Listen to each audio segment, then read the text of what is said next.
भिवानी में पूर्व मंत्री ठाकुर वीर सिंह को किया जाएगा याद। ये तस्वीर दिखा जा रही है कि ठाकुर वीर सिंह की याद को लेकर सभी प्रकार की तैयारियां जो की जा रही है। भिवानी के जो शकुंतला गार्डन के अंदर ये जो कार्यक्रम रहेगा, भव्य कार्यक्रम रहेगा, जिसमें देश और प्रदेश भर से जो नेतागण यहाँ जो पहुंचेंगे और छत्तीस बिरादरी को आमंत्रित किया गया है, जिसको लेकर भिवानी में पत्रकार वार्ता रखी गई है।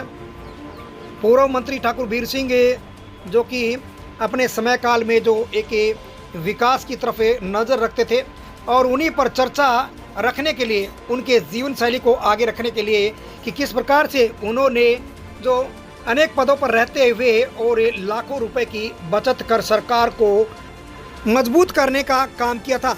आपको बता दें कि 26 तारीख को जो भिवानी में विशाल जनसभा का आयोजन किया जाएगा, जिसको लेकर उनके पुत्र ठाकुर विक्रम सिंह ने जो पत्रकार वार्ता की। Special report Ashok Bhardwaj, ABP news. बढ़ाई गई, गन्ने के किसानों को भी अच्छी तरह से काम करने का मौका मिला, समय पर पैसा दिया गया। तो सहकारिता विभाग में चाहे हाउसिंग की थी, चाहे इन्फेड फैक्ट्री थी, उसमें एफेड की फैक्ट्री थी।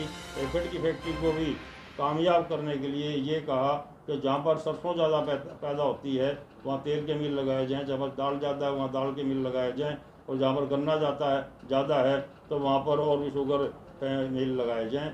एफेड ने भी बहुत अच्छा काम किया उस समय। और कोऑपरेटिव बैंक में ठाकुर साहब ने बोर्ड बनाए, बोर्ड बनाकर नौकरियाँ, बहुत बच्चों को नौकरियाँ मिली उससे भी। और इन हमारा लैंड मॉर्गेज बैंक था, उसमें भी एक योजनाबद्ध तरीके से बोर्ड बन के और उसमें भी काफ़ी लड़कों की योजनाएँ मिली।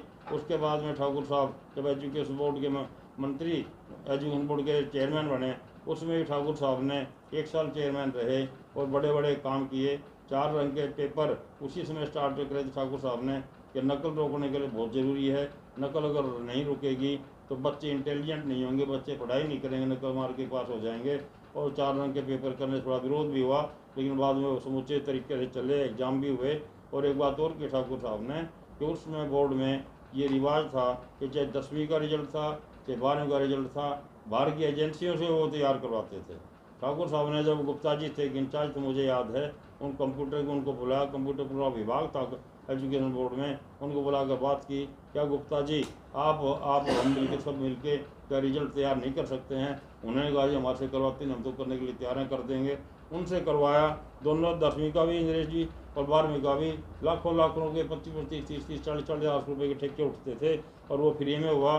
ठाकुर साहब ने एक और काम किया कि जैसे कागज़ आता है, नया कागज़ आता है, उसको ठोक बजा के कम से कम कीमत पे लिया, और जो साल 6 महीने के बाद रद्दी हो जाती है, जो आंसर बुक हैं, दूसरे कागज़ हैं, उनको महंगे से महंगे रेट पे बेचने की कोशिश की।